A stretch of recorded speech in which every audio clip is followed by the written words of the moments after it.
O governo Dilma se prepara para implantar o aborto no Brasil. Este é o tema do Parresia dessa semana.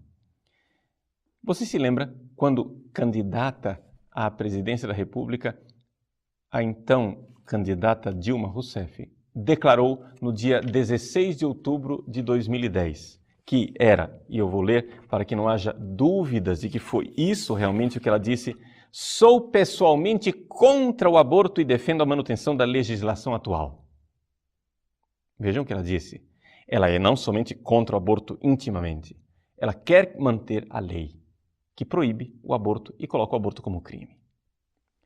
E, com isto, ela diz assim: com estes esclarecimentos, espero contar com você para deter a sórdida campanha de calúnias contra mim, orquestrada.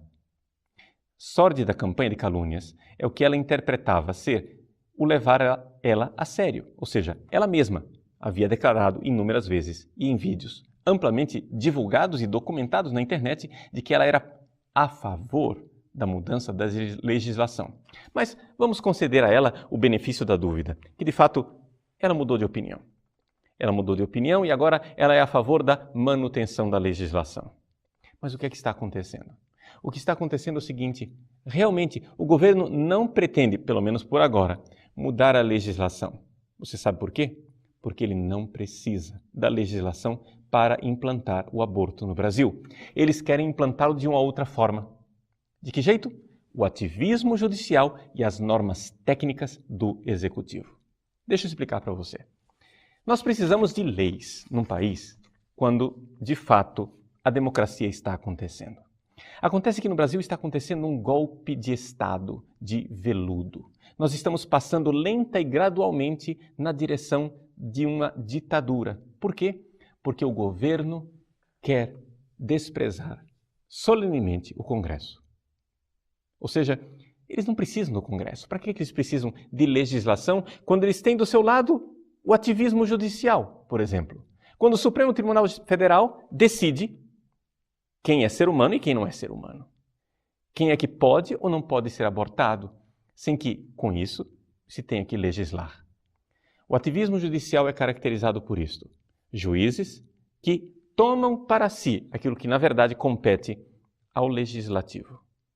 E, portanto, esses juízes não só interpretam e aplicam as leis, que é a sua função, mas confeccionam novas leis escondidas dentro do espírito da lei. E então terminam legislando. Foi o que aconteceu. E foi isso que fez o Supremo Tribunal Federal quando decretou que no nosso país não era crime abortar anencéfalos. Quando claramente nós temos legislação abundante dizendo que o aborto é crime no país. E que não existe aborto legal. Atenção! Não existe aborto legal. Existem, sim, alguns casos em que a pena para o crime não se aplica. Atenção!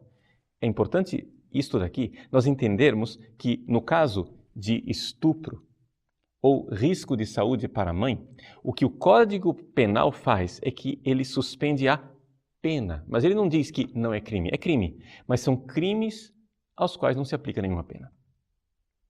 Por quê? Porque há uma exceção na aplicabilidade da pena. Pois bem, esta é a legislação vigente, é isso que nós temos no nosso país. Mas o Supremo Tribunal Federal, o que faz? Decide que anencéfalos não são humanos. Mais ou menos como Hitler fez na Segunda Guerra Mundial, quando decidiu que os judeus não eram humanos. Portanto, não era crime algum exterminá-los nos campos de concentração. Número 2. As normas técnicas do Executivo. Pois bem, no dia 6 de junho de 2012, um funcionário do governo, que é secretário de Atenção à Saúde do Ministério da Saúde, chamado Elvésio Magalhães, declarou à Folha de São Paulo o seguinte: que o sistema de saúde brasileiro passará a acolher mulheres que desejam fazer o aborto e orientá-las como corretamente abortar. Porque o governo interpreta que o crime é abortar, mas orientar como abortar não é crime. E que, portanto, o que eles pretendem fazer é o seguinte: acolhem a mulher, dizem a ela: minha senhora, a senhora quer abortar? Pois não, veja o seguinte, a senhora para abortar vai à farmácia, compra esse medicamento, faz o seguinte, vai para casa e espera. Quando a senhora vir que o aborto aconteceu ou está por vias de acontecer, a senhora volta e nós iremos ajudar a concluir o procedimento. Então, uma assistência pré-aborto e pós-aborto. O crime a mulher comete sozinha.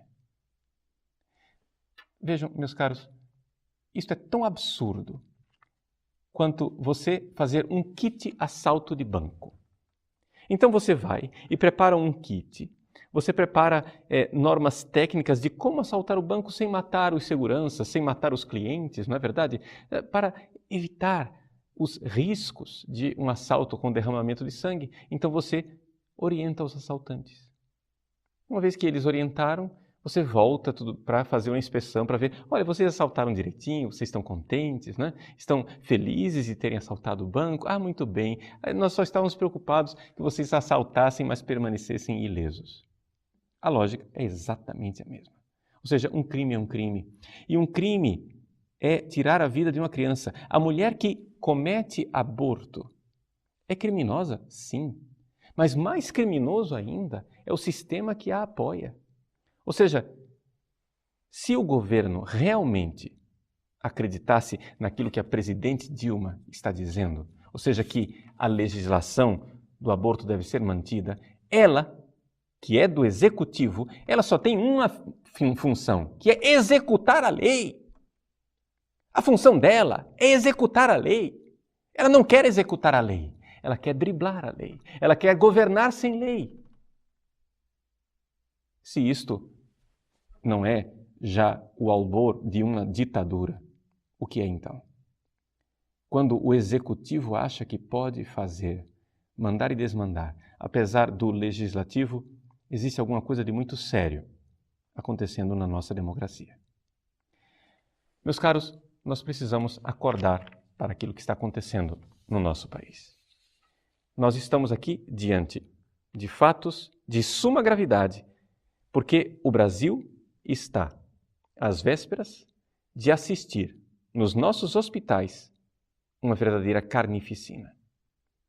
Sim, um genocídio de milhares e milhares de crianças, porque tornaremos o aborto algo corriqueiro, indolor. Vá para casa, tome um remédio, depois volte. Nós fazemos a curetagem do seu útero. Meus queridos, nós precisamos reagir como brasileiros. E reagir como brasileiros por quê? Porque o povo brasileiro é resoluta e decididamente contra o aborto.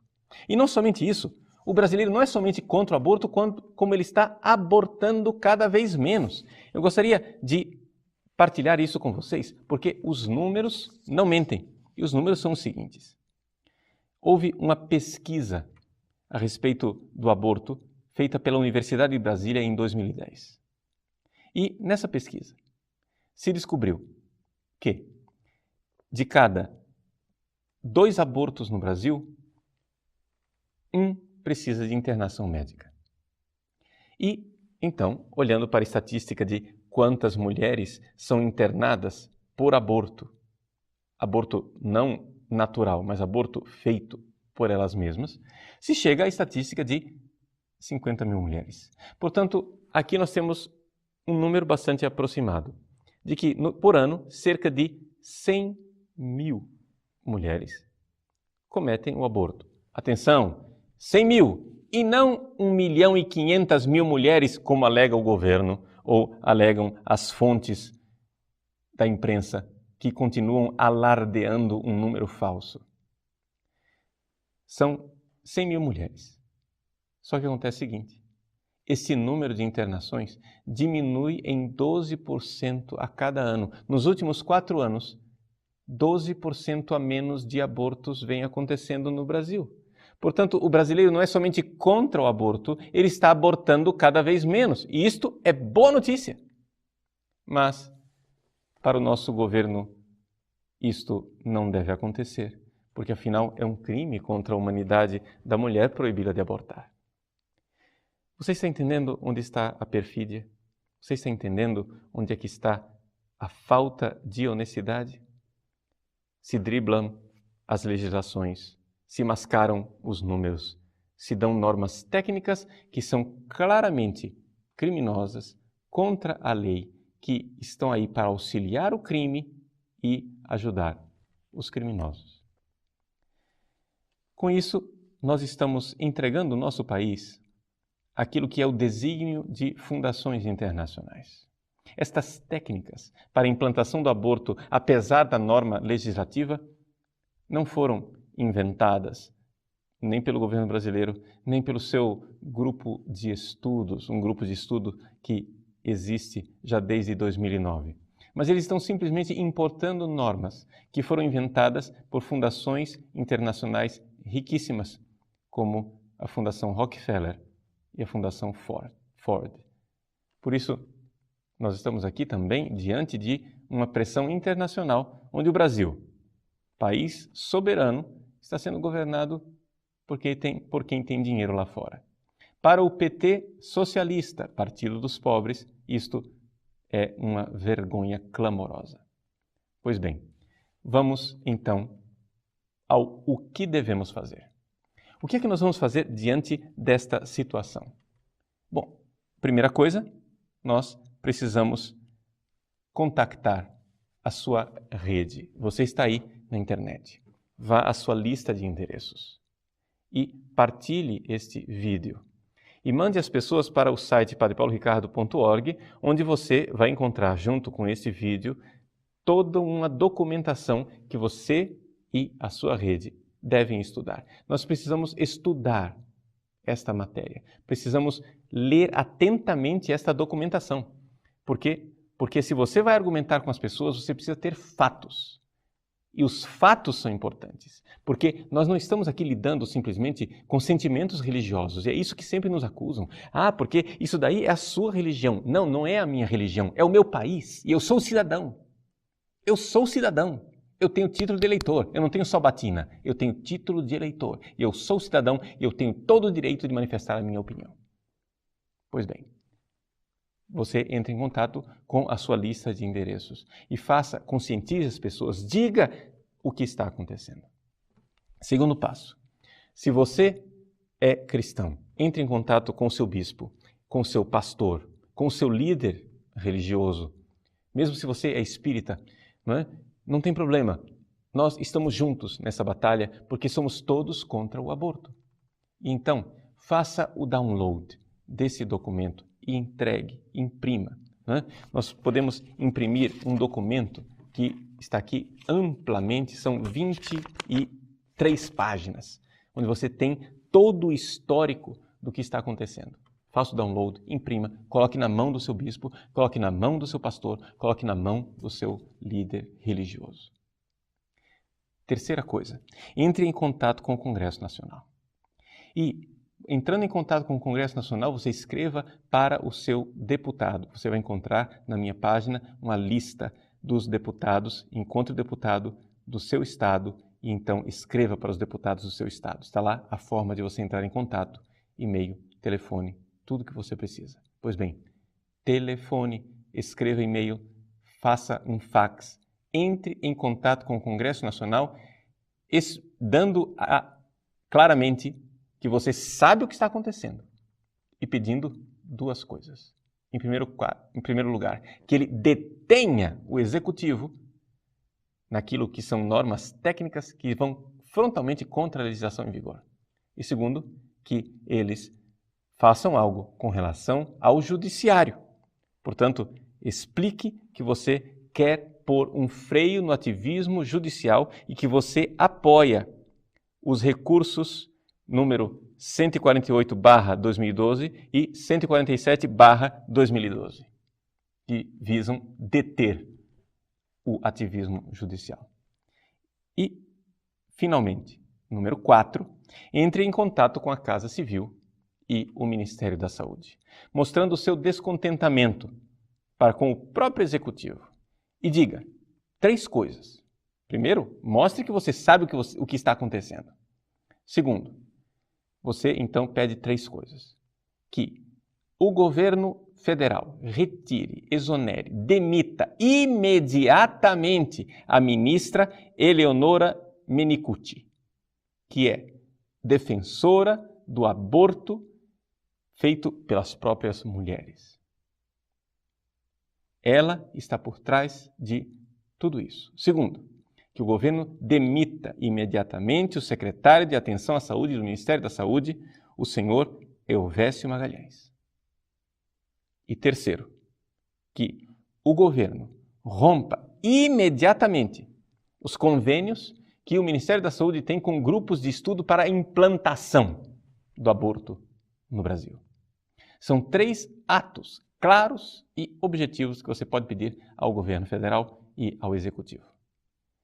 Que Deus abençoe você nesta nossa luta de homens de boa vontade nesse país, para que o nosso país mantenha a praga do aborto longe de nossas famílias, de nossas vidas, de nossa legislação, mas não somente daquilo que são os poderes executivo e judiciário. Deus abençoe. Vamos à luta.